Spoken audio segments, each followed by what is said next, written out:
Father, we give you all the glory and all the honor. We thank you because, Lord, you are God. There is none like unto you. We have come because you are already here in the name of Jesus. And we know you already have answers for our lives. We ask of your Spirit to take over in the mighty name of Jesus. That, oh Lord, you will speak to us. That in any area of our life we shall have a touch of your presence. That, oh God, will reveal yourself to us once more, and you will lift us to another level. Holy Spirit, have your way. Take over in the name of Jesus. I call it done. Amen. Open your Bibles with me to the book of 1 Samuel chapter number 10. 1 Samuel chapter number 10. I'm speaking to you on a message tonight, on a message I've titled The Mystery of the Oil. The mystery of the oil. The mystery of the oil. The mystery of the oil. The mystery of the oil. Are you in 1 Samuel chapter number 10? If you know the story very well, you realize that 1 Samuel chapter 10 actually precedes 1 Samuel chapter 9, where a gentleman called Saul was born in a family, and then there was a challenge that the father has to lose his donkeys, and then the father have to come in to ask this young guy to go looking for the donkeys for him. And this young guy went out with his servants. They went through all the provinces of Judah. They went through Sharisa, they went through Benjamin, they went through whatever, trying just to be able to find the missing donkeys of the father. But the story makes it clear that they went everywhere they could not find these donkeys, until they got to where we can call the trouble spot, or the breaking point, which every man can always get to. The point where you don't know what to do when you have done all that you need to do. And Saul also arrived there, that he has done all that he needed to do. Now he doesn't know what else to do, and he was caught in between advancing and retreating, which is the era and the peak of frustration. He was so frustrated that he wanted to give up. And most of us have gotten to certain point of our life where we wanted to give up. And sometimes when you get to the point where you are about to give up, that is where God begins to step in. Oh, I don't know who I am talking to. Whenever you get to the point where you are about to give up, that is where God steps in. Because until a mustard seed falls onto the ground and dies, it abides alone. So to the believer, death is a resurrection.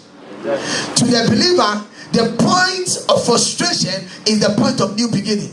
Anytime you get to that level where you think it is over with you, that is where God begins with you. Because God cannot come into the picture when you know what to do to solve the problem. You see, you don't need God when you can do it, but you need God when you can't do it. So when he does it, he remains God in your life. You see, anything you can fix it, then you cannot say it is God.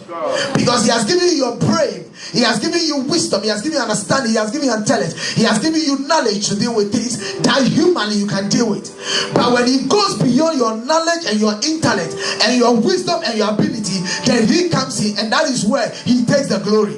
And I am here to announce to somebody, if you have gotten to that point, then know that God is about to enter into the situation.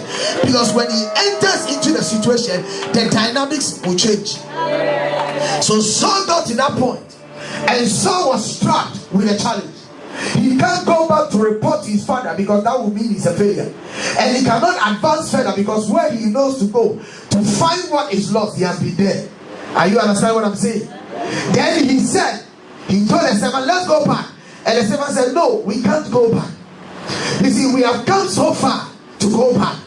I am here to announce to somebody, you have come so far with God that you can't go back. Oh, you didn't hear what I'm saying? I said you have come so far with the Lord that you can't go back. Offenses cannot take you back. The devil cannot take you back. Challenges cannot take you back. Sickness cannot take you back. Pain cannot take you back. Rejection cannot take you back. In fact, you are too committed that you cannot turn back. I don't know whether I am talking to somebody, because you have gotten so far that turning back will be a mistake. You only need to advance, because very soon you are entering into your period of rest, because it is possible for God to touch your life. Yes, Samantha, we can't go back. We are already committed. It's just like you decide to drive from Dallas to maybe Texas. Amen. And you said you want to drive, you want to take an adventure. And then you have taken off for a very long distance. And then you realize that there is traffic ahead of you. Hello? And there is traffic behind you. Now, the traffic ahead of you is not moving. It looks a bit stuck. But the distance you have covered, compared to the distance that is left, are you going to turn back or you are going to go? In the same way, if the devil cannot stop you when you are going to be born, if the devil cannot stop you when you are growing up, if the devil cannot stop you until you go born again, then the devil is too late to stop you from getting your miracle. I don't know who I am talking to. If he cannot stop you, then he can never again stop you, because he has no power to stop you. If you are alive, then God has a plan for your life. If you have come this far, then God has a plan for your life, because he could have stopped you when before you said you are born again. But if he could not, then he can no more stop you. That is why Bible says we are more than a conqueror. You are not now going to conquer, you have already conquered. And so Saul got to that point. And when Saul got to that point, Saul realized that, listen, we can't go back. The servant said, boss, it is over. You've already committed to be here. There is one thing more we can do. In this city, there is a prophet. Tell someone there's a prophet. You see, the greatest mistake you can have ever in life is not to have a shepherd over your life. Anyone that does not have a shepherd over his life, you are like a sheep that has been released for free range system. Anything at all can have you. But when you have a shepherd, it's a covering. And the voice of the shepherd will always guide him. He was confused, he was perplexed, but he said, there is a man of God in this city that when we go to him, he will show us the way. I prophesy you will know your shepherd. I declare you will know your voice of your shepherd. I speak, you will follow the guidance of your shepherd, because when your shepherd speaks, there shall be a direction. You see, all of us can pray. How many of you cannot pray here? How many of us can all pray here? Give me a wave. All of us can hear from God. Who is here that says I can't hear from God? But how many of us can hear from God? All of us can read the Bible. All of us can interpret the Bible. In fact, all of us can worship and all of us can praise. Hello? But when it comes to authority or to establishment, there are some prayers and there are some prayers. What will take you years to deal with, your shepherd will take seconds to deal with, because God has given you the authority to watch over your soul. That is why if you're a member of this church, you need to submit to authority. You need to submit to your pastor. You need to submit to the voice of your shepherd. Listen, it is one of the greatest mistakes ever for you to fight your shepherd, because the day you fight your shepherd, you have lost your life. Oh, you are not clapping because you don't like what I'm telling you. It does not matter how many times God will use you or whatever dynamics he will ever use you. Don't ever get to that point and make a mistake, because whoever God places over you, God knows your challenges before he places that person over you. Every shepherd is designed to take care of the challenges of his sheep. And there is no anointing that is above your shepherd. Every anointing, including whoever comes and goes, I don't care who comes to town, can never be above your shepherd's anointing. Because whoever comes to town operates and flows under the covenant grace of your shepherd. Go ahead and give a celebrated clap unto your shepherd. Saul got to that point because he has no one to direct him. Listen, when you miss your shepherd, you miss your direction. When you miss your shepherd, you get vulnerable. When you miss your shepherd, you are open up for anything. And he was confused. And the servant said, listen, there is a prophet in the city. Let's go to him and he will show us. Because someone around that time was the general overseer or the shepherd of all the Jews. With all the 12 tribes of Israel. He was a king. He was a prophet. He was a priest. He was operating in the three dynamics of authority of which Jesus gave and divided it upon the fivefold ministry. So Samuel was the one who was operating in these three dynamics, because in Israel you can either be a king, or you have to be a prophet, or you have to be a priest. But he came and was a priest, he was a judge, and he was a prophet. So he was the overseer of any Jew. So that what the servant was simply saying, if you don't have the answer, let's go to pastor for the answer. If you don't have the answer, then that is why God called us and set us apart. What you go through, we go through more than what you go through. Oh, are you there with me? The dreams you have that scares you, we have more scary dreams than you have. What goes on in your family that you think is a challenge, we have more in our family than you can think of. So Bible says in Hebrews 5, he said, no man taketh this upon himself except his call of God. So if you are not called and you want to be a pastor, you better run away, because you cannot stand it. Oh, am I talking to somebody? In the same way, you cannot just get up and be a pastor's wife. In fact, if you are not called as a pastor's wife, you run away. That's why you have to celebrate your pastor's wife. If you look at me here so cute and so nice, say, I wish this man had not married and he would have been my husband, you would have run away at the midnight hour.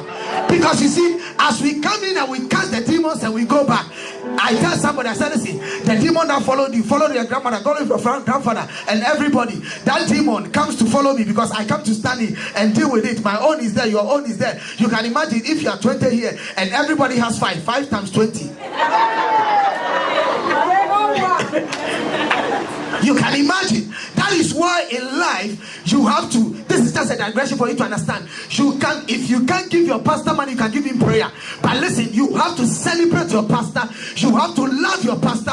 You have to sow seed into his life. You have to buy him things. You have to give him money. You have to pray for him. You have to stand with them, and don't criticize them, because listen to me, what they go through is a life and death issue.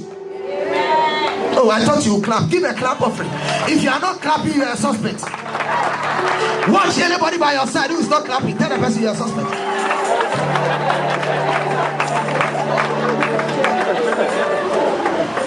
So he moved on and saw the prophet. Now when he saw the prophet told him, he said, listen, the issue why you are here is not the missing donkeys. Listen, some of us, what we thought is our problem is not a problem. You see, there is a divine purpose for every challenge that we go through. There is a divine purpose for every mistake. There is a divine purpose for every trouble. Because Bible said in Romans chapter 8 from verse number 25 going, it said the Lord who called us predestined us, and not only predestining us, but he purposed before time, before we were born. And he said all things work together for good for them that love the Lord and are called according to his purpose. So what you call a mistake, it is in the will of the Lord. What we call a problem is in the will of the Lord. What you call a challenge is in the will of the Lord. What you call pain is in the will of the Lord. What your enemies even did to you is in the will of the Lord. What your enemies did not do is in the will of the Lord. Whatsoever you go through, there is one thing you should know. Once you are with God, all things are working together for your life.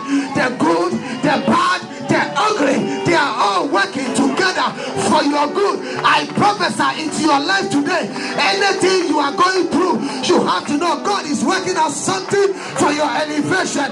Anywhere you have been dropped, you have to know God is working out a miracle.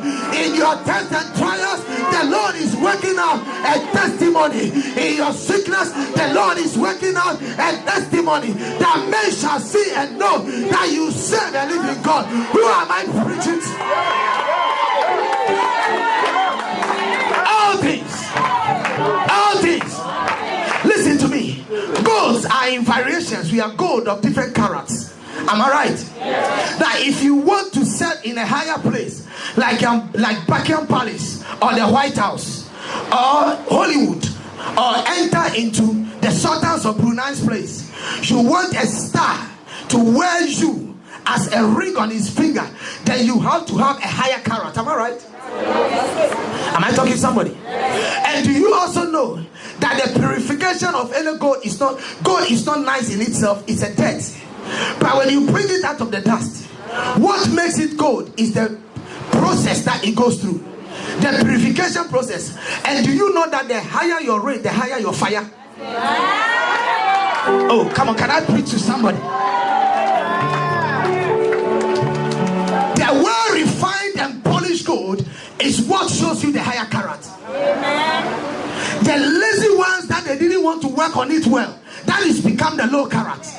So you can have a 24 carat, a 30 carat, 50 carat, 60 carat, 70, whatever. The ranges are all in purification, and every purification is likened to the intensity of the heat. I was once a goldsmith, because that is what we do in our area. I can do your earring. Your pastor is also another. Amen. We can do the chain you are wearing, because there you have to learn all trade, jack of all trade, master of none. You can push truck and push it in excellence. You can put your feet in front of the truck and then you are going like this. Don't tell him I told you. Amen. You can enter into the condo. Some of you go for the condo, but we have a machine. You get the condo, put it in, and you can see your pastor behind it. Turns the thing. He was able to grind corn until he promoted a mother to make condo. And then we'll go and get some to make some corn to eat. The higher you go through pain, that is how the gold becomes. And Bible says that the righteous is like a gold, and like a word of God that has been refined 7 times in fire. I am here to announce to you, what you are going through as pain, what you are going through as stress, what you are going through as fire, the Lord is refining you. The Lord is working on you, because God wants your miracle and your testimony to be greater. He wants you to excel. He wants men to see you and know that He's a faithful God. You cannot be disgraced. You cannot be put to shame. Jesus told Herod the other day, he said, you don't have my life in your hands. You make a mistake to tell me you have my life, because I laid down my life and I take back my life. I am here to announce to somebody, the righteous does not die. The righteous lay down his life until your hour is done, and until your purpose is done. You cannot die. I am here to announce to you, Bible said when David has said his generation, he went back to sleep. You don't die, you go to sleep, and you cannot die, because God has a purpose for you. You have not finished your assignment. You have not finished your purpose. You have not finished your work. You have not finished it yet. The pain is but for a moment. The affliction is but for a moment, but it cannot be compared unto the greater weight of God's blessings that lies ahead for your life. So don't let your weak get feeble, and don't let your hand get weak, because the Lord is with you. The Lord is with you. So he got in there and they had a conversation. The finality of all is that he was looking for donkeys, but there was kingship waiting for him. Can I declare to you that out of your stress is coming a miracle for your life? Listen to me. Kenneth Hagin does not know that he carries a healing miracle until he went through and was sick to the point of dying. And then he realized in 2 Corinthians 5:17 that if any man be in Christ, he's a new creation. All things have passed away. Behold, all things have become new. And he realized that then the body of sickness is not new. It's old. So it doesn't go, then the new shall come. And the new is in Christ, because Romans says that if this power that quickened Christ out of the tomb applies to you, then your mortal body shall also be quickened. So he realized that his mortal body of sickness have to give way for the quickening of the spirit, which is the life of God, the Zoe kind of life. So he began to walk in that spirit. When anybody meets him, he said, Kenneth, he said, the old Kenneth is dead and gone, and I am a new Kenneth Hagin. That is why he got his healing ministry. Oh, can I suggest to you that everybody is fighting you because you have a ministry of reconciliation? You don't know God gave us a ministry of reconciliation. What you go through is preparing you to be a master, to be able to advise others and encourage others out of it. I don't qualify to stand here to speak to you, but the pain where God took me from. For Bible said, look unto Abraham, the father who came out of the rock, because he is your your example, and He's the one you have to follow. I am here to announce to you, what you go through as a child of God is not to destroy you, but God wants you to go through that you can encourage others, that you can minister to others, that you can sustain others. Anything the child of God suffers is a written book for another to read, so that his life shall be better. I prophesy over your life that may you arrive to your destination. I prophesy over your life, may you not quit from the battle. I prophesy over your life, may your testimony change somebody's destiny. I prophesy over your life that what you are going through shall come through, that men shall go through and they shall come through.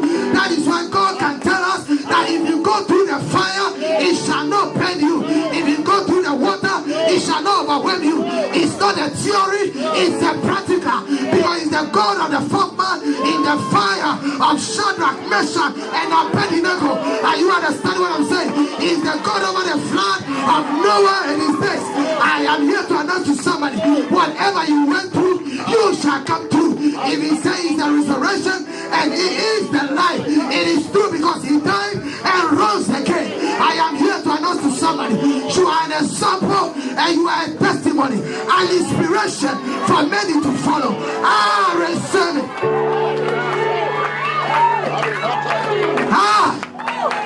The devil is a liar. Listen, you said my life is a mess. Thank God, I will show you that out of my mess came a message. I don't know who I am talking to. That when you see the mess and you are in a mess and my mess has become a message, that you can say that indeed God is good. So once I'm in the mess, I can also have a message. I prophesy to you today, you will not forever be where you are. You are just going through. I say you are going through. So David said, yet though I walk through the valley of the shadow of death, it is just a shadow. It is not a reality. Are you understanding what I'm saying? It is not your bus stop. Your place of luck is not your bus stop. Listen to me, you are just passing by.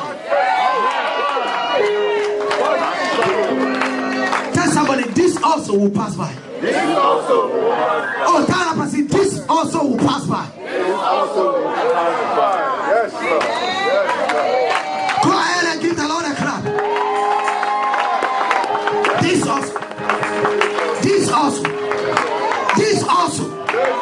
This also. This also. This also will pass by. Enough is enough. Bible never said that the enemies will come in one way and they will stay. Show me, is that what he said? He said they will come in one way and they will flee in 7 ways. With my eyes, I will see the end of the wicked. So can I tell you something? If you are a child of God and the devil has not come, you are not fulfilling scripture. The day the devil appeared, you just have to say, yeah, thank God scripture has been fulfilled. Because what you should be looking for is the 7 ways he shall flee. And he said, welcome devil, but oh yeah, hurry up. Get through your door. 7 ways, you shall go. And that is where you belong. And he said, your eyes shall see the end of the wicked.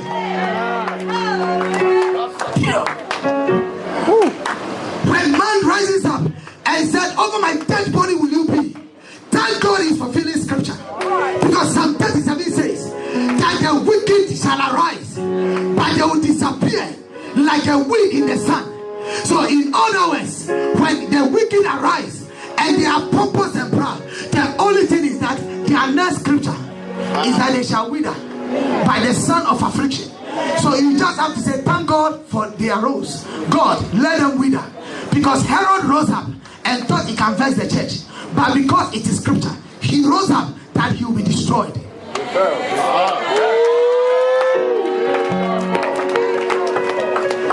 When you fall, thank God you fell. Because you are fulfilling scripture. It said the righteous shall fall 7 times, and 7 times he shall rise again. So even though you fell, don't rejoice in your falling. For rejoice not over me or my enemies. For when I fall, I shall rise again. Hey, who is making a mistake and laughing laughing over your challenge, and laughing over your problem, and laughing over your situation. It's just for a moment. You will come and look for me, and my address and change, because I am no more there.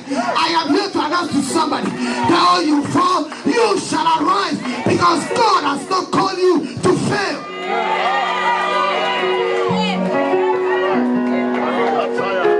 The devil is a liar. I said the devil is a liar. I said the devil is a liar. Do you know that the Acts of the Apostles is still being written? Yeah.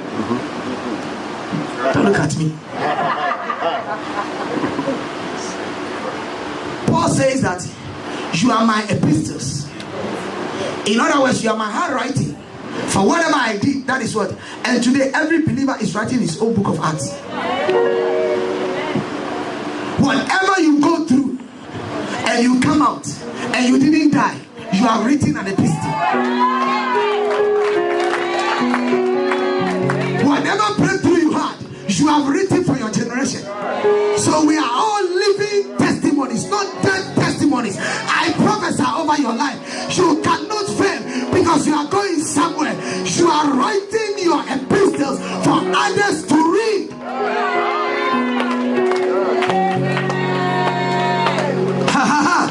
I love the word of God. There is nothing that comforts me than the word of God. When it becomes difficult, I go to the word of God. Because there is a section in the word of God that when somebody says that you can't make it, there is no way you can go. I owe you in my life. There's nothing you can do. Then there is a scripture that says, that tells me, said, who says and cometh to pass when the Lord God has not ordained it. I am here to announce to somebody, nobody can stop your destiny, nobody can stop your life, nobody can stop your marriage, nobody can stop your health, nobody can stop your job, nobody can stop who you are, because they will say it, they just need to say it, but they cannot stop it, because all power belongs to God.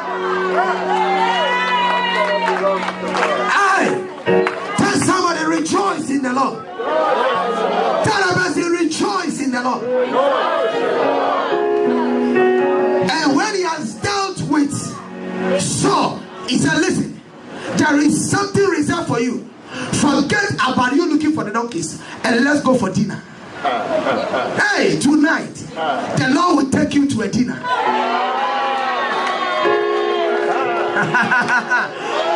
You didn't hear what I'm saying. I said the Lord will take you to a dinner. He will not address your problem. He is just making you to eat, because before you came, he has already solved the problem. I don't know who I am talking to. Somebody receive your portion. Receive your portion.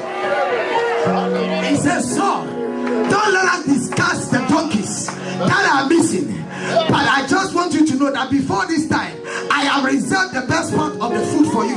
So the meat is waiting for you. I have instructed the cook already. So let's go to have some banquet and enjoy ourselves. Forget about your donkey. Don't worry too much. Tonight I am here to announce to you, take away your sorrow. Take away your challenge. Take away your pain. Take away whatever is disturbing you. Forget about them. Because you are in the banquet to have dinner with the King of Kings and the Lord of Lords. With I am that I am, you just don't need to worry, because he's the supplier and the provider of all your life. They sat down and they ate. Donkeys will sort themselves out. The most important, the king we are looking for has arrived. I am here to let you know that whatever, listen, the devil tempts us, but God turns the temptation into a test for our lifting up.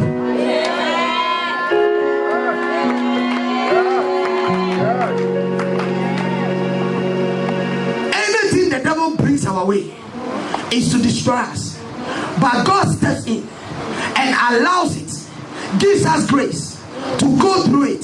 Then at the end, his name is exalted. Then the devil is destroyed. Then he goes back to tell the devil, didn't I tell you that my daughter will pass the test? Didn't I tell you that my son will pass the test? You thought you are destroying him, but I have an assignment. In your pain I created an assignment. That is why